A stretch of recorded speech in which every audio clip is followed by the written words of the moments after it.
Hi hello friends, welcome back to my YouTube channel. ನೋಡಿ, ಗ್ರಾಮ ಆಡಳಿತ ಅಧಿಕಾರಿ ಹುದ್ದೆಗೆ ಸಂಬಂಧಪಟ್ಟಂತೆ ಆನ್ಲೈನ್ ಮುಖಾಂತರ ಅರ್ಜಿ ಸಲ್ಲಿಸುವ ಲಿಂಕ್ ಅನ್ನು ಈಗ ಬಿಡುಗಡೆ ಮಾಡಲಾಗಿದೆ. ಈ ಒಂದು ಹುದ್ದೆಗೆ ಸಂಬಂಧಪಟ್ಟಂತೆ ಸುಲಭವಾಗಿ ಮೊಬೈಲ್ ಮೂಲಕ ಯಾವ ರೀತಿಯಾಗಿ ಇಲ್ಲಿ ಅರ್ಜಿಯನ್ನು ಸಲ್ಲಿಸಬೇಕಂತ ಈ ಒಂದು ವಿಡಿಯೋದಲ್ಲಿ ಮಾಹಿತಿಯನ್ನು ತಿಳಿಸ್ಕೊಡ್ತಾ ಇದ್ದೀನಿ. ಸೊ ಅದಕ್ಕೂ ಮುಂಚೆ ನಮ್ಮ ಯೂಟ್ಯೂಬ್ ಚಾನಲ್ ನೀವೇನಾದರೂ ಮೊದಲ ಬಾರಿಗೆ ವಿಸಿಟನ್ನು ಮಾಡಿದರೆ ಆದಷ್ಟು ನಮ್ಮ ಯೂಟ್ಯೂಬ್ ಚಾನಲ್ನ ಸಬ್ಸ್ಕ್ರೈಬ್ ಮಾಡಿಕೊಂಡು ಪಕ್ಕದಲ್ಲಿರುವ ಬೆಲ್ಲೈಕನ್ನು ಆನ್ ಮಾಡ್ಕೊಳ್ಳಿ. ಮತ್ತು ನಮ್ಮ ಟೆಲಿಗ್ರಾಮ್ ಗ್ರೂಪಿಗೆ ಇನ್ನೂ ಯಾರು ಜಾಯ್ನ್ ಆಗಿಲ್ಲ, ಬೇಗ ನಮ್ಮ ಟೆಲಿಗ್ರಾಮ್ ಗ್ರೂಪಿಗೆ ನೀವು ಜಾಯ್ನ್ ಅನ್ನು ಆಗ್ಬೋದು. ನೋಡಿ, ಗ್ರಾಮ ಆಡಳಿತ ಅಧಿಕಾರಿ ನೇಮಕಾತಿಗೆ ಸಂಬಂಧಪಟ್ಟಂತೆ ಈಗಾಗಲೇ ಒಂದು ಅರ್ಜಿ ಇಲ್ಲಿ ಪ್ರಾರಂಭವಾಗಬೇಕಾಗಿತ್ತು, ಆದರೆ ಇಲ್ಲಿ ಡಿಲೇ ಆಗಿದೆ. ಆದರೆ ಈ ಒಂದು ಹುದ್ದೆ ಇವತ್ತಿನಿಂದ ಇಲ್ಲಿ ಪ್ರಾರಂಭವಾಗಿದೆ. ಇದಕ್ಕೆ ಯಾವ ರೀತಿಯಾಗಿ ಇಲ್ಲಿ ಅರ್ಜಿಯನ್ನು ಸಲ್ಲಿಸಬೇಕಂತ ನಾವು ಈಗ ನೋಡ್ಕೊಳ್ಳೋಣ. ನೋಡಿ, ಈ ಒಂದು ಹುದ್ದೆಗೆ ನೀವು ಅರ್ಜಿಯನ್ನು ಸಲ್ಲಿಸಬೇಕಂದ್ರೆ ನಾನು ಡಿಸ್ಕ್ರಿಪ್ಷನ್ ಬಾಕ್ಸ್ ಕೆಳಗೆ ಡೈರೆಕ್ಟ್ ಲಿಂಕನ್ನು ಕೊಟ್ಟಿರ್ತೀನಿ. ಅದ್ರ ಮೇಲೆ ಕ್ಲಿಕ್ ಮಾಡಿದರೆ ನಿಮಗೆ ಈ ರೀತಿಯಾಗಿ ಇಲ್ಲಿ ಪೇಜ್ ಓಪನ್ ಆಗುತ್ತೆ. ನಿಮಗೆ ಈ ರೀತಿಯಾಗಿ ಡೈರೆಕ್ಟ್ ಲಿಂಕನ್ನು ಕೊಟ್ಟಿರ್ತೀನಿ. ನಾನು ಈ ಒಂದು ಲಿಂಕನ್ನು ಕೊಟ್ಟಿರ್ತೀನಿ. ಈ ಡೈರೆಕ್ಟ್ ಲಿಂಕನ್ನು ನೀವು ಓಪನನ್ನು ಮಾಡ್ಕೊಳ್ಳಿ. ನೋಡಿ, ನಿಮಗೆ ಈ ಒಂದು ಹುದ್ದೆಗೆ ಅರ್ಜಿಯನ್ನು ಸಲ್ಲಿಸಬೇಕಂದ್ರೆ ಏನು ಕರ್ನಾಟಕ ಕಂದಾಯ ಇಲಾಖೆಯಿಂದ ಈ ಒಂದು ಗ್ರಾಮ ಆಡಳಿತ ಅಧಿಕಾರಿ ಈ ಒಂದು ಹುದ್ದೆಗೆ ಅರ್ಜಿಯನ್ನು ಸಲ್ಲಿಸಬೇಕಂದ್ರೆ 5 ಹಂತಗಳಲ್ಲಿ ಈ ಒಂದು ಹುದ್ದೆಗೆ ಅರ್ಜಿಯನ್ನು ಸಲ್ಲಿಸಬೇಕಾಗತ್ತೆ.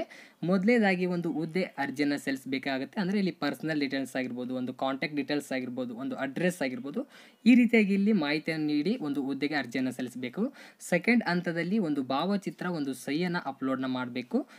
ಥರ್ಡ್ ಒಂದು ಶುಲ್ಕವನ್ನು ಪಾವತಿಯನ್ನು ಮಾಡ್ಕೊಳ್ಬೇಕು. ಏನು ಒಂದು ಶುಲ್ಕವನ್ನು ಪಾವತಿ ಮಾಡಿರ್ತೀರಲ್ಲ ಆ ಒಂದು ಶುಲ್ಕ ಪಾವತಿಯ ಒಂದು ಸ್ಥಿತಿಯನ್ನು ಇಲ್ಲಿ ಪರಿಶೀಲನೆ ಮಾಡಬೇಕಾಗತ್ತೆ. ಕೊನೆಯದಾಗಿ ಅಂದರೆ ಕೊನೆಯ ಹಂತದಲ್ಲಿ ಒಂದು ಪ್ರಿಂಟನ್ನು ನೀವು ಅಪ್ಲಿಕೇಶನ್ ಏನು ಪ್ರಿಂಟ್ ಇರುತ್ತೆ ಅದನ್ನು ತೆಗೆದುಕೊಳ್ಬೋದು. ಈ ಒಂದು 5 ಹಂತಗಳಲ್ಲಿ ಈ ಒಂದು ಹುದ್ದೆಗೆ ಅರ್ಜಿಯನ್ನು ಸಲ್ಲಿಸಬೇಕಾಗತ್ತೆ. ಈ ಮೊದಲನೇ ಹಂತದಿಂದ ಯಾವ ರೀತಿಯಾಗಿ ನೀವು ಅರ್ಜಿಯನ್ನು ಸಲ್ಲಿಸಬೇಕಂತ ಸ್ಟೆಪ್ ಬೈ ಸ್ಟೆಪ್ ಮಾಹಿತಿಯನ್ನು ಈಗ ತಿಳಿಸ್ತಾ ಇದ್ದೀನಿ. ಮೊದಲನೇ ಲಿಂಕ್ ಅಂದರೆ ಕರ್ನಾಟಕ ಕಂದಾಯ ಇಲಾಖೆ ಅಡಿಯಲ್ಲಿ ಹುದ್ದೆಗಳಿಗೆ ಅರ್ಜಿ ಸಲ್ಲಿಸಿ ಅಂದರೆ ಇದ್ರ ಮೇಲೆ ಕ್ಲಿಕ್ಕನ್ನು ಮಾಡ್ಕೊಳ್ಳೋಣ. ನೋಡಿ, ಇದ್ರ ಮೇಲೆ ನೀವು ಕ್ಲಿಕ್ಕನ್ನು ಮಾಡಿದ ತಕ್ಷಣ ಒಂದು ಪರ್ಸನಲ್ ಡೀಟೇಲ್ಸ್ ಆಗಿರಲಿ, ಒಂದು ಅಪ್ಲಿಕೇಶನ್ ಫಾರ್ಮ್ ಇಲ್ಲಿ ಓಪನ್ ಆಗುತ್ತೆ. ಇಲ್ಲಿ ನೀವು ಎಲ್ಲ ಡೀಟೇಲ್ಸ್ನ ಇಲ್ಲಿ ನೀಡಬೇಕಾಗುತ್ತೆ. ಏನೇನು ಡೀಟೇಲ್ಸ್ ಕೇಳಿದೆ ಅಂತ ನಾವೀಗ ನೋಡ್ಕೊತಾ ಹೋಗೋಣ. ಮೊದಲನೇದಾಗಿ ಹುದ್ದೆಯನ್ನು ಆಯ್ಕೆ ಮಾಡಿ ಅಂತಿದೆ. ಏನೊಂದು ಹುದ್ದೆ ಇದೆ, ವಿಲೇಜ್ ಅಡ್ಮಿನಿಸ್ಟ್ರೇಟಿವ್ ಆಫೀಸರ್ ಅಂತಿದೆ. ಇದನ್ನು ನೀವು ಇಲ್ಲಿ ಚೂಸನ್ನು ಮಾಡ್ಕೊಳ್ಬೇಕಾಗತ್ತೆ.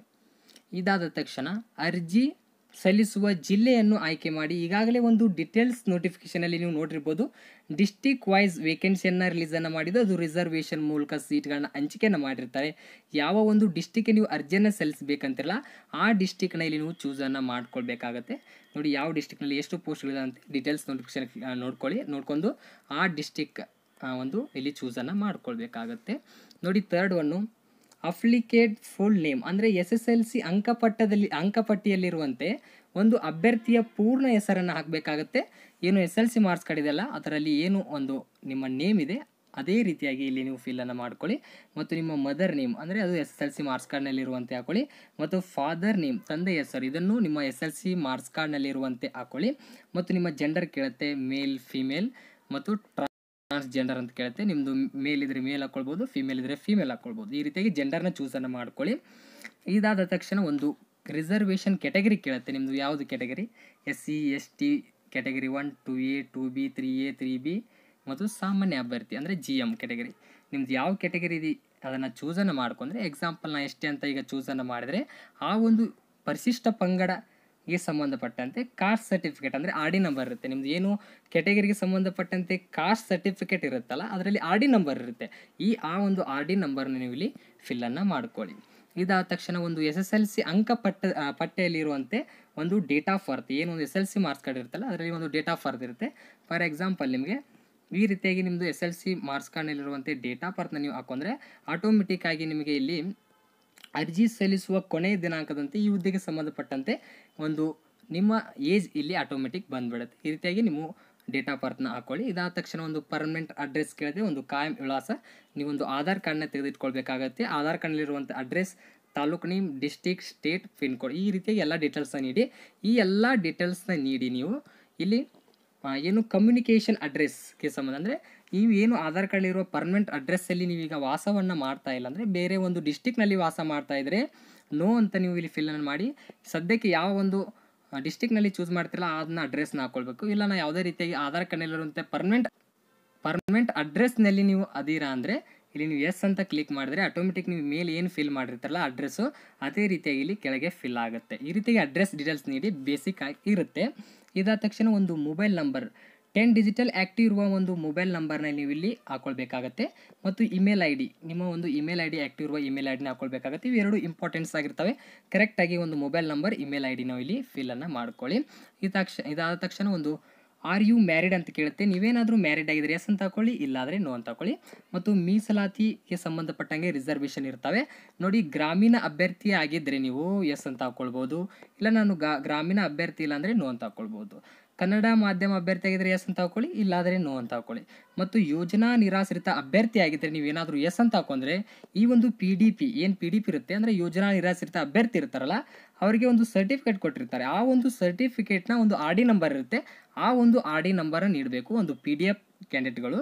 ಇಲ್ಲ ನಮ್ಮದು ಯಾವುದೇ ರೀತಿಯಲ್ಲಿ ಯೋಜನಾ ನಿರಾಶ್ರಿತ ಅಭ್ಯರ್ಥಿ ಅಲ್ಲ ಅಂದರೆ ನೋ ಅಂತ ನೀವು ಇಲ್ಲಿ ಹಾಕ್ಕೊಳ್ಬೋದು. ಈ ರೀತಿಯಾಗಿ ಡೀಟೇಲ್ಸನ್ನು ಇಟ್ಕೊಳ್ಬೋದು. ನೆಕ್ಸ್ಟ್ ಒಂದು ಅಂಗವಿಕಲ ಅಭ್ಯರ್ಥಿ, ನೀವೇನಾದರೂ ಅಂಗವಿಕಲ ಅಭ್ಯರ್ಥಿ ಆಗಿದ್ದರೆ ಎಸ್ ಅಂತ ಹಾಕ್ಕೊಳ್ಬೋದು, ಇಲ್ಲ ಆದರೆ ನೋ ಅಂತ ಹಾಕ್ಕೊಳ್ಬೋದು. ಎಸ್ ಹಾಕೊಂಡ್ರೆ ಅದಕ್ಕೆ ಸಂಬಂಧಪಟ್ಟಂಗೆ ಡೀಟೇಲ್ಸ್ ಕೇಳ್ತವೆ. ಇದಾದ ತಕ್ಷಣ ಒಂದು ಮಾಜಿ ಸೈನಿಕ ಇದ್ದರೆ ನೀವು ಎಸ್ ಅಂತ ಹಾಕ್ಕೊಳ್ಳಿ, ಇಲ್ಲಪ್ಪ ಅಂದರೆ ನೋ ಅಂತ ನೀವು ಹಾಕ್ಕೊಳ್ಬೋದು. ಇದಾದ ತಕ್ಷಣ ಒಂದು ಕಲ್ಯಾಣ ಕರ್ನಾಟಕ ರಿಸರ್ವೇಷನ್ ಅಂದರೆ KKR ರಿಸರ್ವೇಷನ್ ನೀವು ಹೊಂದಿದ್ರೆ ಎಸ್ ಅಂತ ಹಾಕ್ಕೊಳ್ಬೋದು. ಫಾರ್ ಎಕ್ಸಾಂಪಲ್ ನಿಮಗೆ ಕಲ್ಯಾಣ ಕರ್ನಾಟಕ ಅಭ್ಯರ್ಥಿ ಆಗಿದ್ದರೆ ಎಸ್ ಅಂತ ಹಾಕೊಂಡ್ರೆ ಅದಕ್ಕೆ ಸಂಬಂಧಪಟ್ಟಂತೆ ಇಲ್ಲಿ ಡೀಟೇಲ್ಸನ್ನು ನೀಡಬೇಕು. ಯಾವ ಒಂದು ಮಿಕ್ಕುಳಿದ ವೃಂದ ಅಥವಾ ಸ್ಥಳೀಯ ವೃಂದ ಹುದ್ದೆಗೆ ಅರ್ಜಿಯನ್ನು ಆದ್ಯತೆಯನ್ನು ನೀಡ್ತೀರಂದರೆ ಅದನ್ನು ಚೂಸನ್ನು ಮಾಡಿಕೊಂಡು Kalyana Karnataka reservation certificate RD number ಇರುತ್ತೆ, ಆ RD ನಂಬರ್ನ ಹಾಕ್ಕೊಳ್ಬೇಕು. ಇಲ್ಲ ನಾವು ಯಾವುದೇ ರೀತಿಯಾಗಿ ಒಂದು ಕಲ್ಯಾಣ ಕರ್ನಾಟಕ ರಿಸರ್ವೇಷನ್ ಅಲ್ಲ ಅಂದರೆ ನೋ ಅಂತ ನೀವು ಇಲ್ಲಿ ಚೂಸನ್ನು ಮಾಡ್ಕೊಳ್ಬೋದು. ಇದಾದ ತಕ್ಷಣ ಇಲ್ಲಿ ನಿಮಗೆ ಒಂದು ವಯೋಮಿತಿ ಸಡಿಲಿಕೆ ಕೋರುವಿರಾ ಅಂತ ಕೇಳುತ್ತೆ. ನೀವೇನಾದರೂ ವಯೋಮಿತಿ ಸಡಿಲಿಕೆ ಬೇಕಂದರೆ ಎಸ್ ಅಂತ ಹಾಕೊಳ್ಳಿ. ಏನಾದರೂ ಎಸ್ ಹಾಕೊಂಡ ತಕ್ಷಣ ಈ ಒಂದು ವಿಷಯಕ್ಕೆ ಸಂಬಂಧಪಟ್ಟಂಗೆ ಮಾತ್ರ ಇಲ್ಲಿ ಒಂದು ವಯೋಮಿತಿ ಸಡಿಲಿಕೆಯನ್ನು ಮಾಡ್ತಾರೆ. ಇಲ್ಲಾದರೆ ಯಾವುದೇ ರೀತಿ ನಮಗೆ ವಯೋಮಿತಿ ಸಡಿಲಿಕೆ ಬೇಡ ಅಂದರೆ ಇಲ್ಲಿ ನೋ ಅಂತ ನೀವು ಇಷ್ಟು ಹಾಕೊಂಡ್ಬಿಡ್ಬೋದು. ಇಷ್ಟು ಹಾಕೊಂಡ ತಕ್ಷಣ ಕೊನೆಯದಾಗಿ ಇಲ್ಲಿ ಬನ್ನಿ, ಎಂಟರ್ SSLC ರಿಜಿಸ್ಟ್ರೇಷನ್ ನಂಬರ್ ಅಂದರೆ 10ನೇ ತರಗತಿಯ ಒಂದು ರಿಜಿಸ್ಟ್ರೇಷನ್ ನಂಬರ್ ಏನಿದೆ ಒಂದು SSLC ಮಾರ್ಕ್ಸ್ ಕಾರ್ಡ್ನಲ್ಲಿರುವಂತೆ ಕರೆಕ್ಟಾಗಿ ಇಲ್ಲಿ ಫಿಲ್ಲನ್ನು ಮಾಡ್ಕೊಳ್ಳಿ. ಇದಾದ ತಕ್ಷಣ 21 ನೋಡಿ, ಸೆಲೆಕ್ಟ್ ಯುವರ್ ಕ್ವಾಲಿಫಿಕೇಷನ್ ಅಂದರೆ ವಿದ್ಯಾರ್ಥಿ ಏನಲ್ಲಿ ಚೂಸ್ ಮಾಡ್ಕೊಳ್ಬೇಕು. ಈಗಾಗಲೇ ವಿಲೇಜ್ ಅಕೌಂಟೆಂಟ್ ಅಂತ ಏನಲ್ಲಿ ಚೂಸ್ ಮಾಡಿರ್ತಿರಲ್ಲ ಆಟೋಮೆಟಿಕ್ ಆಗಿ ಇಲ್ಲಿ ಒಂದು ಕ್ವಾಲಿಫಿಕೇಷನ್ ಬಂದಿರುತ್ತೆ ನೋಡಿ. ಇದ್ರ ಮೇಲೆ ಕ್ಲಿಕ್ ಮಾಡಿದರೆ second PUC or equivalent first and second language in SSLC or higher level ಅಂತ ಬರುತ್ತೆ. ಅಂದರೆ PUC ಕಂಪ್ಲೀಟ್ ಮಾಡಿದ್ರೆ ಈ ಹುದ್ದೆಗೆ ಅರ್ಜಿನಲ್ಲಿ ನೀವು ಸಲ್ಲಿಸಬಹುದು. ಇಲ್ಲಿ ಸೆಕೆಂಡ್ PUC ಮೇಲೆ ನೀವು ಕ್ಲಿಕ್ಕನ್ನು ಮಾಡಿದರೆ ಇಲ್ಲಿ ಅದಕ್ಕೆ ಸಂಬಂಧಪಟ್ಟಂಗೆ ಏನೊಂದು PUC ಇಲ್ಲಿ ಡೀಟೇಲ್ಸ್ ಅಂದರೆ PUC ಚೂಸ್ ಮಾಡಿರ್ತಿಲ್ಲ ಇದಕ್ಕೆ ಸಂಬಂಧಪಟ್ಟಂಗೆ ಡೀಟೇಲ್ಸನ್ನು ನೀಡಬೇಕು ನೋಡಿ. ಸಾಕಷ್ಟು ಅಭ್ಯರ್ಥಿಗಳು ಇಲ್ಲಿ ಕನ್ಫ್ಯೂಸನ್ನು ಮಾಡ್ಕೊಳ್ತಾರೆ. ಕನ್ಫ್ಯೂಸ್ ಮಾಡೋ ಇಲ್ಲಿ ಅವಶ್ಯಕತೆ ಇಲ್ಲ. ಇಲ್ಲಿ SSLC ರಿಜಿಸ್ಟ್ರೇಷನ್ ನಂಬರ್ ಹಾಕಿದ ತಕ್ಷಣ ಇಲ್ಲಿ SSLC ಅಂದರೆ ಮಾರ್ಕ್ಸ್ನ ಹಾಕೊಳ್ಬೇಕಂತ ಸಾಕಷ್ಟು ಅಭ್ಯರ್ಥಿಗಳು ಕನ್ಫ್ಯೂಸನ್ನು ಮಾಡ್ತಾ ಇದ್ದಾರೆ. ಅದಕ್ಕೆ ಇಲ್ಲ, ಇಲ್ಲಿ SSLC ರಿಜಿಸ್ಟ್ರೇಷನ್ ನಂಬರ್ನ ಹಾಕೊಳ್ತಿರಲ್ಲ ಇಲ್ಲಿ PUCಗೆ ಸಂಬಂಧಪಟ್ಟಂತೆ ಕೆಳಗೆ ಡೀಟೇಲ್ಸನ್ನು ನೀಡಬೇಕು. ಇಲ್ಲಿ ಏನು PUC ಅಂತ ಸೆಕೆಂಡ್ PUC ಅಂತ ಮಾಡಿದ್ರಲ್ಲ ಈ ಸೆಕೆಂಡ್ PUCಗೆ ಸಂಬಂಧಪಟ್ಟಂತೆ ಮ್ಯಾಕ್ಸಿಮಮ್ ಮಾರ್ಕ್ಸ್ ಅಂದರೆ ಗರಿಷ್ಠ ಅಂಕ ಮತ್ತು ನೀವು ಪಡೆದುಕೊಂಡಿರುವ ಅಂಕವನ್ನು ನೀಡಬೇಕು. ಇದು ಒಂದು ಸೆಕೆಂಡ್ PUC, ಇಷ್ಟು ಸೆಕೆಂಡ್ PUC ಡೀಟೇಲ್ಸನ್ನು ನೀಡಬೇಕು. ಇದು ಮೇಲಿರುವ ಮಾತ್ರ ಇಲ್ಲಿ SSLC, ಇಲ್ಲಿ PUCಯ ಡೀಟೇಲ್ಸನ್ನು ನೀಡಬೇಕು. ಎಕ್ಸಾಂಪಲ್ ಆಗಿ ತೋರಿಸ್ತೀನಿ ಬೇಕಾದರೆ ಇಲ್ಲಿ ನಾವು ಸೆಕೆಂಡ್ PUCಯನ್ನು ಚೂಸ್ ಮಾಡಿದ್ವಿ. ಇದಾದ ತಕ್ಷಣ ಇಲ್ಲಿ ಪರ್ಸೆಂಟೇಜ್ ಮೇಲೆ ನಮ್ಮದು ಒಂದು ಇದು ಇದೆ, ರಿಸಲ್ಟ್ ಇದೆ. ಆದ ತಕ್ಷಣ ನಾವು ಎಷ್ಟು ಅಂಕವನ್ನು ಪಡೆದಿದ್ದೀವಿ ಅಂತ ಇಲ್ಲಿ ನಾವು ಎಕ್ಸಾಂಪಲ್ ಹೀಗಾಗಿ ನಿಮಗೆ ತೋರಿಸ್ತೀನಿ. ಎಕ್ಸಾಂಪಲ್ ಆಗಿ ನಾನು ಇಷ್ಟು ಅಂಕವನ್ನು ಪಡೆದಿದ್ದೀನಿ ಅಂದರೆ ಗರಿಷ್ಠ ಎಷ್ಟು ಅಂಕಕ್ಕೆ, ಅದು 600 ಅಂಕಕ್ಕೆ ನೋಡಿ. ಅದು ಆಟೋಮೆಟಿಕ್ಕಾಗಿ 600ಗೆ 447 ನಾನು ಅಂಕವನ್ನು ಪಡೆದಿದ್ದರೆ ಶೇಕಡಾವಾರು ಅಂಕ ಅಂದರೆ ಇದು ಸೆಕೆಂಡ್ PUC ಡೀಟೇಲ್ಸು 74.5. ಈ ರೀತಿಯಾಗಿ ನೀವು ಸೆಕೆಂಡ್ PUC ಡೀಟೇಲ್ಸ್ನ ಇಲ್ಲಿ ಹಾಕೊಳ್ಳಿ.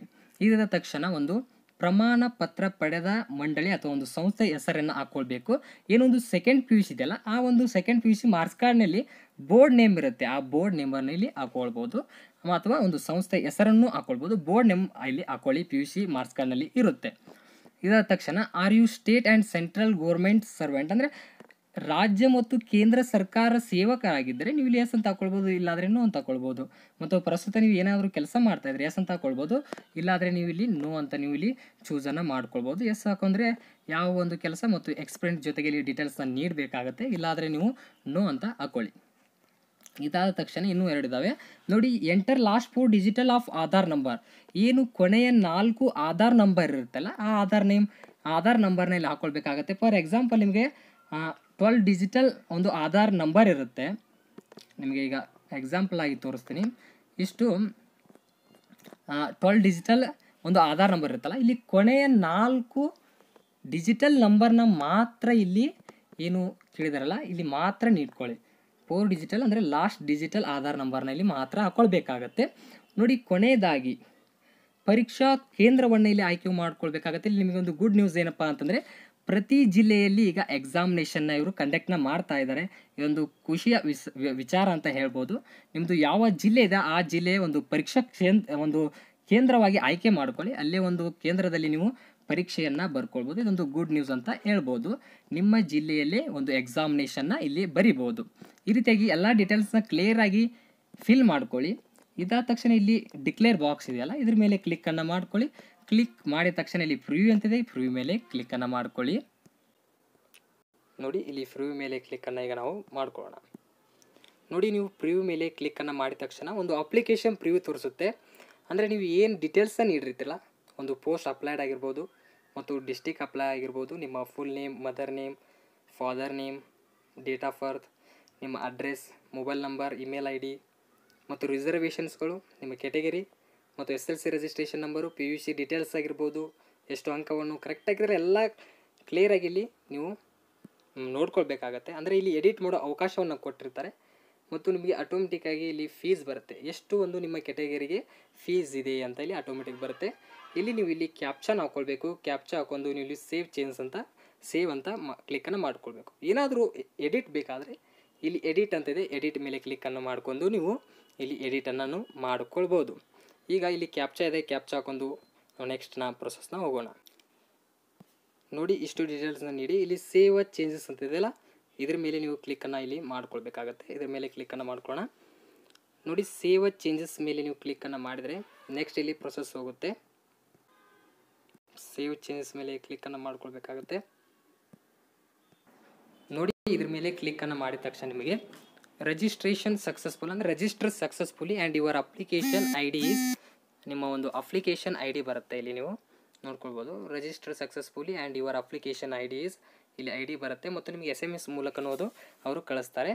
Please note down for your future reference click home to go to home page. ಇಲ್ಲಿ ನೀವು ಹೋಮ್ ಪೇಜಿಗೆ ಬಂದು ನೆಕ್ಸ್ಟ್ ಹಂತವನ್ನು ಇಲ್ಲಿ ಮಾಡಬೇಕಾಗತ್ತೆ. ನಾವೀಗ ಹೋಮ್ ಮೇಲೆ ಕ್ಲಿಕ್ಕನ್ನು ಮಾಡ್ಕೊಳ್ಳೋಣ. ನೋಡಿ ಹೋಮ್ ಮೇಲೆ ಕ್ಲಿಕ್ ಮಾಡಿದ ತಕ್ಷಣ ನೋಡಿ ಮೊದಲೇದಾಗಿ ಈಗ ಒಂದು ಕರ್ನಾಟಕ ಕಂದಾಯ ಇಲಾಖೆ ಅಡಿಯಲ್ಲಿ ಹುದ್ದೆಗೆ ಅರ್ಜಿಯನ್ನು ಸಲ್ಲಿಸಿದ್ವಿ. ಈಗ second one upload your photos signature ಇಲ್ಲಿ ಅಪ್ಲೋಡ್ನ ಮಾಡ್ಕೊಳ್ಬೇಕು. ಇದ್ರ ಮೇಲೆ ಕ್ಲಿಕ್ಕನ್ನು ಮಾಡ್ಕೊಳ್ಳಿ. ನೋಡಿ ಇದ್ರ ಮೇಲೆ ನೀವು ಕ್ಲಿಕ್ಕನ್ನು ಮಾಡಿದ ತಕ್ಷಣ ಈಗೇನು ಒಂದು ರಿಜಿಸ್ಟ್ರೇಷನ್ ನಂಬರ್ ಬಂತಲ್ಲ ಆ ಒಂದು ಅಪ್ಲಿಕೇಶನ್ ID ಹಾಕಬೇಕಾಗತ್ತೆ. ನಿಮಗೆ SMS ಬಂದಿರುತ್ತೆ, ಇಮೇಲ್ IDಗೂ ಬರುತ್ತೆ. ಆಗ ನೀವು ನೋಟನ್ನು ಮಾಡ್ಕೊಂಡಲ್ಲ ಅಲ್ಲಿ ಆದರೂ ನೋಟನ್ನು ಮಾಡ್ಕೊಳ್ಬೋದು. ಇಲ್ಲಿ application number, date of birth ಹಾಕಿ ಇಲ್ಲಿ ಸಬ್ಮಿಟ್ ಮೇಲೆ ಕ್ಲಿಕ್ಕನ್ನು ಮಾಡ್ಕೊಳ್ಳಿ. ನೋಡಿ ಈ ರೀತಿಯಾಗಿ ಡೀಟೇಲ್ಸನ್ನು ನೀಡಿ ಸಬ್ಮಿಟ್ ಮೇಲೆ ಕ್ಲಿಕ್ಕನ್ನು ಮಾಡ್ಕೊಳ್ಳೋಣ. ನೋಡಿ ಸಬ್ಮಿಟ್ ಮೇಲೆ ಕ್ಲಿಕ್ಕನ್ನು ಮಾಡಿದ ತಕ್ಷಣ ನಿಮಗೆ ನೆಕ್ಸ್ಟ್ ಈ ರೀತಿಯಾಗಿ ಪೇಜ್ ಓಪನ್ ಆಗುತ್ತೆ. ಇಲ್ಲಿ ನೋಡಿ ನಿಮ್ಮ ಒಂದು ಅಪ್ಲಿಕೇಶನ್ ID ಮತ್ತು ನೇಮ್ ಬರುತ್ತೆ, ನಿಮ್ಮ ಡೇಟ್ ಆಫ್ ಬರ್ತ್ ಬರುತ್ತೆ. ಇಲ್ಲಿ ಒಂದು ನೋಟನ್ನು ನೀಡಿದ್ದಾರೆ. ಏನು ನೀಡಿದ್ದಾರೆ ಅಂದರೆ after successful photo signature upload continue with payment. ಅಂದರೆ ನೀವು ಫೋಟೋ ಸಿಗ್ನೇಚರ್ನ ಅಪ್ಲೋಡನ್ನು ಮಾಡಿ ಕಂಟಿನ್ಯೂ ಆಗಿ ನೀವು ಪೇಮೆಂಟ್ನ ಮಾಡ್ಕೊಳ್ಬೇಕು ಅಂತ ಹೇಳ್ತಾ ಇದ್ದಾರೆ. ನಾವೀಗ ಒಂದು ಫೋಟೋ ಮತ್ತು ಸಿಗ್ನೇಚರ್ ಯಾವ ರೀತಿಯಾಗಿ ಅಪ್ಲೋಡ್ನ ಮಾಡ್ಕೊಳ್ಬೇಕಂತ ನಾವೀಗ ಮೊದಲು ನೋಡ್ಕೊಳ್ಳೋಣ. ಮೊದಲೇದಾಗಿ ಒಂದು ಫೋಟೋನ ನೀವು ಒಂದು ಮ್ಯಾಕ್ಸಿಮಮ್ ಸೈಜ್ ಅಂದರೆ 100 KB ಒಳಗಿರುವಂತೆ ಒಂದು ಫೋಟೋನ ನೀವು JPG ಫಾರ್ಮೆಟ್ನಲ್ಲಿ ಅಪ್ಲೋಡ್ನ ಮಾಡ್ಕೊಳ್ಳಿ. ಮತ್ತು 100 KB ಫೋಟೋ ಸಿಗ್ನೇಚರ್ ಒಂದು ಸಿಗ್ನೇಚರ್ 100 KB ಒಳಗಿರುವಂತೆ JPG ಫಾರ್ಮೆಟ್ನಲ್ಲಿ ಇವು ಎರಡು ಒಂದು ಫೋಟೋ ಆಗಿರಲಿ ಒಂದು ಸಿಗ್ನೇಚರ್ನ ನೀವು ಇಲ್ಲಿ ಅಪ್ಲೋಡ್ನ ಮಾಡ್ಕೊಳ್ಳಿ. ಬೇಕಾದರೆ ನಾನು ಸಪ್ರೇಟಾಗಿ ಒಂದು ಫೋಟೋ ಸಿಗ್ನೇಚರ್ನ ಯಾವ ರೀತಿಯಾಗಿ ಇಲ್ಲಿ ರಿಸೈಸನ್ನು ಮಾಡ್ಕೊಳ್ಬೇಕಂತ ಮತ್ತೊಂದು ವಿಡಿಯೋನ ಮಾಡಿ ನಾನು ಹಾಕ್ತೀನಿ. ಈಗ ಸದ್ಯಕ್ಕೆ ಒಂದು ಫೋಟೋ ಒಂದು ಸಿಗ್ನೇಚರ್ನ ಈಗ ಅಪ್ಲೋಡ್ನ ಮಾಡ್ಕೊಂಡು ನೆಕ್ಸ್ಟ್ ಯಾವ ರೀತಿಯಾಗಿ ಪ್ರೊಸೆಸ್ ಇದೆ ಅಂತ ನಾವೀಗ ನೋಡ್ಕೊಳ್ಳೋಣ. ನೋಡಿ ಇಲ್ಲಿ 100 KB ಒಳಗಿರುವಂತೆ ಫೋಟೋನ ಅಪ್ಲೋಡ್ ಮಾಡ್ಕೊಂಡಿನಿ. ಅದು JPG ಫಾರ್ಮೆಟ್ನಲ್ಲಿ ಮತ್ತು ಸಿಗ್ನೇಚರು 100 KB ಒಳಗಿರುವಂತೆ JPG ಫಾರ್ಮೆಟ್ನಲ್ಲಿ ಈ ಒಂದು ಫೋಟೋ ಮತ್ತು ಸಿಗ್ನೇಚರ್ನ ಈಗ ನಾನು ಅಪ್ಲೋಡ್ನ ಮಾಡ್ಕೊಂಡಿನಿ. ಇದಾದ ತಕ್ಷಣ ಇಲ್ಲಿ ಸೇವ್ ಅಂತಿದೆ, ಇದ್ರ ಮೇಲೆ ಕ್ಲಿಕ್ಕನ್ನು ಮಾಡ್ಕೊಳ್ಳಿ. ನೋಡಿ ನೀವು ಸೇವ್ ಅಂತ ಕ್ಲಿಕ್ ಮಾಡಿದ ತಕ್ಷಣ ಫೋಟೋ ಸಿಗ್ನೇಚರ್ ಅಪ್ಲೋಡೆಡ್ ಸಕ್ಸಸ್ಫುಲ್ ಅಂತ ಬರುತ್ತೆ. ಓಕೆ ಮೇಲೆ ಕ್ಲಿಕ್ಕನ್ನು ಮಾಡ್ಕೊಳ್ಳಿ. ಓಕೆ ಅಂತ ಕ್ಲಿಕ್ ಮಾಡ್ಕೊಂಡು ಇಲ್ಲಿ ನೀವು ಓಮ್ ಅಂತಿದೆ ನೋಡಿ, ಓಮ್ ಮೇಲೆ ಕ್ಲಿಕ್ಕನ್ನು ಮಾಡ್ಕೊಳ್ಳಿ. ಓಮ್ ಅಂತ ಕ್ಲಿಕ್ಕನ್ನು ಮಾಡಿದ ತಕ್ಷಣ ನಿಮಗೆ ನೋಡಿ ಈಗ 2 ಹಂತದಲ್ಲಿ ಒಂದು ಅಪ್ಲಿಕೇಶನ್ ಪ್ರೊಸೆಸ್ ಕಂಪ್ಲೀಟ್ ಆಯಿತು. ಒಂದು ಅರ್ಜಿಯನ್ನು ಸಲ್ಲಿಸಿದ್ರಿ ಮತ್ತು ನಿಮ್ಮ ಒಂದು ಭಾವಚಿತ್ರ ಮತ್ತು ಒಂದು ಸಹಿಯನ್ನು ನೀವೀಗ ಅಪ್ಲೋಡ್ನ ಮಾಡ್ಕೊಂಡ್ರಿ. ಕೊನೆಯದಾಗಿ ಅಂದರೆ ಮೂರನೇದಾಗಿ ಒಂದು ಶುಲ್ಕವನ್ನು ಪಾವತಿಯನ್ನು ಮಾಡ್ಕೊಳ್ಬೇಕು. ಇದು ಯಾವ ರೀತಿಯಾಗಿ ಪಾವತಿಯನ್ನು ಮಾಡ್ಕೊಳ್ಬೇಕಂತ ಈಗ 3ನೇ ಹಂತದಲ್ಲಿ ನೋಡ್ಕೊಳ್ಳೋಣ. ಈಗ ಇದರ ಮೇಲೆ ನೀವು ಕ್ಲಿಕ್ಕನ್ನು ಮಾಡ್ಕೊಳ್ಬೇಕಾಗತ್ತೆ ಒಂದು ಲಿಂಕ್ ಮೇಲೆ. ಇಲ್ಲಿ ಏನು ಡೀಟೇಲ್ಸು ಈಗಾಗಲೇ ಒಂದು ಅಪ್ಲಿಕೇಶನ್ ID, ಒಂದು ಡೇಟ್ ಆಫ್ ಬರ್ತ್ನ ಹಾಕೊಂಡು ಸಬ್ಮಿಟ್ ಮೇಲೆ ಕ್ಲಿಕ್ಕನ್ನು ಮಾಡ್ಕೊಂಡು ಲಾಗಿನ್ ಮಾಡ್ಕೊಳ್ಬೇಕಾಗತ್ತೆ. ಈಗ ಡೀಟೇಲ್ಸನ್ನು ಇಟ್ಕೊಳ್ಳೋಣ. ನೋಡಿ, ಈಗ ಒಂದು ಅಪ್ಲಿಕೇಶನ್ ID, ಡೇಟ್ ಆಫ್ ಬರ್ತನ್ನು ನಾನು ಫಿಲ್ ಮಾಡಿದೆ. ಇದಾದ ತಕ್ಷಣ ನಿಮಗೆ ಇಲ್ಲಿ ಸಬ್ಮಿಟ್ ಮೇಲೆ ಕ್ಲಿಕ್ಕನ್ನು ಮಾಡ್ಕೊಳ್ಬೇಕಾಗತ್ತೆ. ಸಬ್ಮಿಟ್ ಮೇಲೆ ಕ್ಲಿಕ್ಕನ್ನು ಮಾಡ್ಕೊಳ್ಳೋಣ. ನೋಡಿ, ಸಬ್ಮಿಟ್ ಮೇಲೆ ನೀವು ಕ್ಲಿಕ್ಕನ್ನು ಮಾಡಿದ ತಕ್ಷಣ ಈ ರೀತಿಯಾಗಿ ಒಂದು ಪೇಮೆಂಟ್ ಪೇಜ್ ಓಪನ್ ಆಗುತ್ತೆ. ಇಲ್ಲಿ ನಿಮಗೆ SC ST ಅಭ್ಯರ್ಥಿಗಳಿಗೆ 500 ರೂಪೀಸ್ ಇದೆ ಮತ್ತು ಇನ್ನಿತರ ಕ್ಯಾಟಗರಿಯವರಿಗೆ 750 ಇದೆ. ಈಗ ನಾವು ST ಕ್ಯಾಟಗರಿ ಆದ ಕಾರಣ ಇಲ್ಲಿ 500 ಪೇ ಮಾಡಬೇಕಾಗತ್ತೆ. ಇಲ್ಲಿ ನಿಮಗೆ ನಾನಾ ರೀತಿಯ ಒಂದು ಆಪ್ಷನ್ಸ್ಗಳಿದ್ದಾವೆ. ಅಂದರೆ ಡೆಬಿಟ್ ಅಥವಾ ಕ್ರೆಡಿಟ್ ಕಾರ್ಡ್ಸ್ ಮೂಲಕ ನೀವು ಇಲ್ಲಿ ಪೇ ಮಾಡ್ಕೊಳ್ಬೋದು, ನೆಟ್ ಬ್ಯಾಂಕಿಂಗ್ನ ಪೇ ಮಾಡ್ಕೊಳ್ಬೋದು, ಅಥವಾ UPI ಮೂಲಕ ಅಥವಾ QR ಕೋಡ್ನ ಮೂಲಕ ನೀವು ಇಲ್ಲಿ ಪೇನ ಮಾಡ್ಕೊಳ್ಬೋದು. ನಾನು ಎಕ್ಸಾಂಪಲ್ ಆಗಿ UPI ಇಂದ ಯಾವ ರೀತಿಯಾಗಿ ಇಲ್ಲಿ ಪೇಮೆಂಟ್ನ ಮಾಡ್ಕೊಳ್ಬೇಕಂತ ಈಗ ನಾನು ತೋರಿಸ್ತೀನಿ. UPI ಮೇಲೆ ಕ್ಲಿಕ್ಕನ್ನು ಮಾಡ್ಕೊಳ್ಳಿ. ನೋಡಿ, UPI ಮೇಲೆ ನೀವು ಕ್ಲಿಕ್ಕನ್ನು ಮಾಡಿದರೆ ಇಲ್ಲಿ ಕೆಳಗೆ ಸ್ಕ್ರೋಲ್ ಮಾಡ್ಕೊಳ್ಬೇಕಾಗತ್ತೆ. ಇಲ್ಲಿ ನಿಮ್ಮ ಒಂದು UPI ID ಇರುತ್ತೆ. ಅಂದರೆ ನಿಮಗೆ ಫೋನ್ಪೇದಲ್ಲಿ ಹೋಗಿ ನಿಮ್ಮ ಒಂದು UPI ID ಅಂತಿರುತ್ತೆ, ಆ ID ನ ಇಲ್ಲಿ ಫಿಲ್ ಮಾಡಬೇಕು. ಫಾರ್ ಎಕ್ಸಾಂಪಲ್ ಈಗ ಒಂದು UPI ID ಆಗುತ್ತೆ. ಅಂದರೆ ನಿಮ್ಮ ಮೊಬೈಲ್ ನಂಬರ್ @YBL ಈ ರೀತಿಯಾಗಿ ಒಂದು UPI ID ಇರುತ್ತೆ. ಆ ID ನ ನೀವು ಇಲ್ಲಿ ಫಿಲ್ಲನ್ನು ಮಾಡ್ಕೊಳ್ಳಿ. ನೋಡಿ, ಇಲ್ಲಿ ನೀವು ಪೇಮೆಂಟ್ನ ಮಾಡುವಾಗ ಇಲ್ಲಿ 6 ಆಪ್ಷನ್ಸ್ಗಳಿದ್ದಾವೆ. ಅಂದರೆ ಗೂಗಲ್ ಪೇ, ಭೀಮ್ app, PhonePe, WhatsApp, Paytm, Amazon Pay ಇದೆ. ಇಲ್ಲಿ ನೀವು ಫೋನ್ಪೇ ಅಂತದಲ್ಲ, ಇದ್ರ ಮೇಲೆ ಕ್ಲಿಕ್ಕನ್ನು ಮಾಡ್ಕೊಂಡ್ರೆ ಇಲ್ಲಿ ಒಂದು UPI ID ನೀಡಬೇಕು. ಅಂದರೆ ಇದ್ರ ಮೇಲೆ ಫೋನ್ಪೇ ಮೇಲೆ ಕ್ಲಿಕ್ ಮಾಡ್ಕೊಳ್ಳಿ. ಕ್ಲಿಕ್ ಮಾಡಿದ ತಕ್ಷಣ ನಿಮಗೆ ಇಲ್ಲಿ ಒಂದು UPI ID ನೀಡಬೇಕಾಗತ್ತೆ. ಫೋನ್ಪೇದಲ್ಲಿ ಇರುತ್ತೆ, ನಿಮ್ಮ ಮೊಬೈಲ್ ನಂಬರ್ @YBL ಅಂತ ಇರುತ್ತೆ. ನೋಡಿ, ಈ ರೀತಿಯಾಗಿ UPI ID ನೀಡಿ ಇಲ್ಲಿ ಮೇಕ್ ಅ ಪೇಮೆಂಟ್ ಫಾರ್ 500 ಅಂತಿದೆ. ಇದ್ರ ಮೇಲೆ ಕ್ಲಿಕ್ಕನ್ನು ಮಾಡ್ಕೊಳ್ಳೋಣ. ನೋಡಿ, ಇದ್ರ ಮೇಲೆ ಕ್ಲಿಕ್ಕನ್ನು ಮಾಡಿದ ತಕ್ಷಣ ಕಂಪ್ಲೀಟ್ ಯುವರ್ ಪೇಮೆಂಟ್ ಅಂತ ಬರ್ತಾ ಇದೆ. ನಿಮಗೆ ಇಲ್ಲಿ ಸ್ಕ್ರೋಲ್ ಮಾಡ್ಕೊಳ್ಬೇಕು. ನಿಮ್ಮ ಒಂದು ರಿಕ್ವೆಸ್ಟ್ ಬಂದಿರುತ್ತೆ ನಿಮಗೆ ಫೋನ್ಪೇಗೆ, ನೀವು 500 ರೂಪೀಸ್ ಪೇ ಮಾಡಬೇಕಂತ. ಎಕ್ಸಾಂಪಲ್ ಆಗಿ ನಾವು ನೋಡ್ಕೊಳ್ಳೋಣ. ಈಗ ನೋಡಿ, ಆ ರೀತಿಯಾಗಿ ಅಪ್ಲಿಕೇಶನ್ ಫಾರ್ಮ್ನ ನೀವು ಸ್ಲೈಡ್ ಮಾಡ್ಕೊಂಡು ಫೋನ್ಪೇ ಆ್ಯಪ್ನ ಓಪನ್ ಮಾಡ್ಕೊಳ್ಳಿ. ನಿಮಗೆ ಇಲ್ಲಿ ಪೇಮೆಂಟ್ ರಿಕ್ವೆಸ್ಟ್ ಬಂದಿರುತ್ತೆ, ನೀವು ನೋಡ್ಕೊಳ್ಬೋದು. 500 ರೂಪೀಸ್ ಇಲ್ಲಿ ಪೇಮೆಂಟ್ ರಿಕ್ವೆಸ್ಟ್ ಬಂದಿದೆ ಫೋನ್ಪೇ ಆ್ಯಪ್ನಲ್ಲಿ. ನೀವು ಫೋನ್ಪೇ ಆ್ಯಪ್ ಓಪನ್ ಮಾಡಿದ ತಕ್ಷಣ ರಿಕ್ವೆಸ್ಟ್ ಬರುತ್ತಲ್ಲ, ಈಗ ರಿಕ್ವೆಸ್ಟ್ ಪೇ ನೌ ಅಂತಿದೆ, ಇದ್ರ ಮೇಲೆ ಕ್ಲಿಕ್ಕನ್ನು ಮಾಡ್ಕೊಳ್ಳಿ. ಈಗ ನಾವು ಪೇ ನೌ ಅಂತಿದೆಲ್ಲ, ಇದ್ರ ಮೇಲೆ ಕ್ಲಿಕ್ಕನ್ನು ಮಾಡ್ಕೊಳ್ತಾ ಇದ್ದೀವಿ. ಈ ರೀತಿಯಾಗಿ ಬರುತ್ತೆ, ನೀವು ಅಮೌಂಟ್ನ ಇಲ್ಲಿ ಪೇನ ಮಾಡ್ಕೊಳ್ಬೋದು.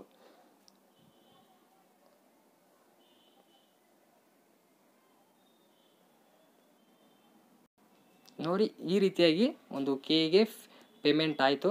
ಇಲ್ಲಿ ಡನ್ ಅಂತ ಕ್ಲಿಕ್ ಮಾಡ್ಕೊಳ್ಳಿ.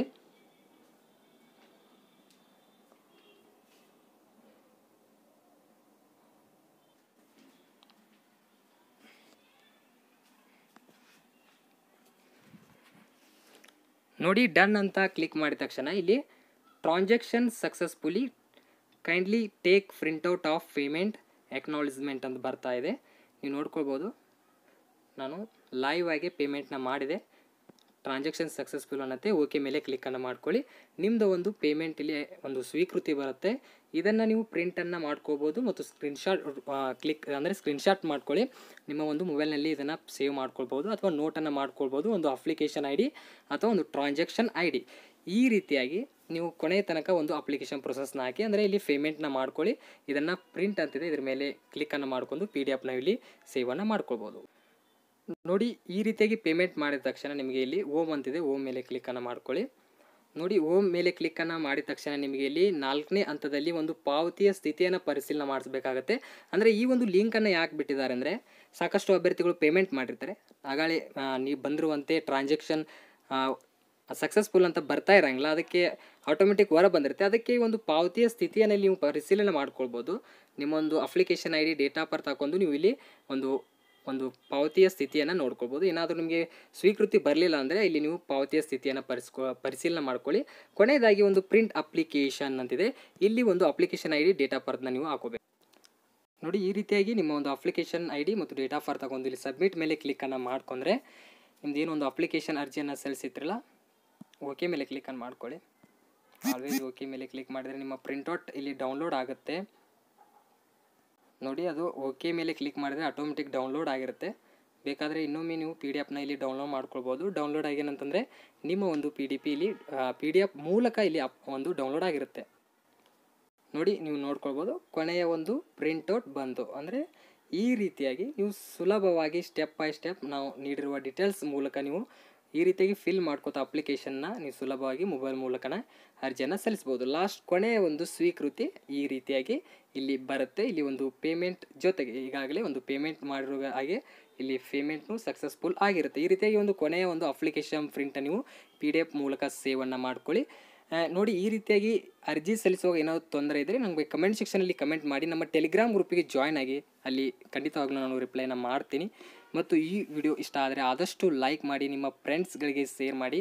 ಮತ್ತು ಈ ಒಂದು ವಿಡಿಯೋ ನಿಮಗೆ ಇಷ್ಟ ಆದರೆ ಆದಷ್ಟು ನಿಮ್ಮ ಫ್ರೆಂಡ್ಸ್ಗಳಿಗೆ ಶೇರ್ ಮಾಡಿ ಅಂತ ಹೇಳ್ತಾ ಮುಂದಿನ ಒಂದು ವಿಡಿಯೋದಲ್ಲಿ ಸಿಗೋಣಂತೆ. ಅಲ್ಲಿವರೆಗೂ ನಮಸ್ಕಾರಗಳು.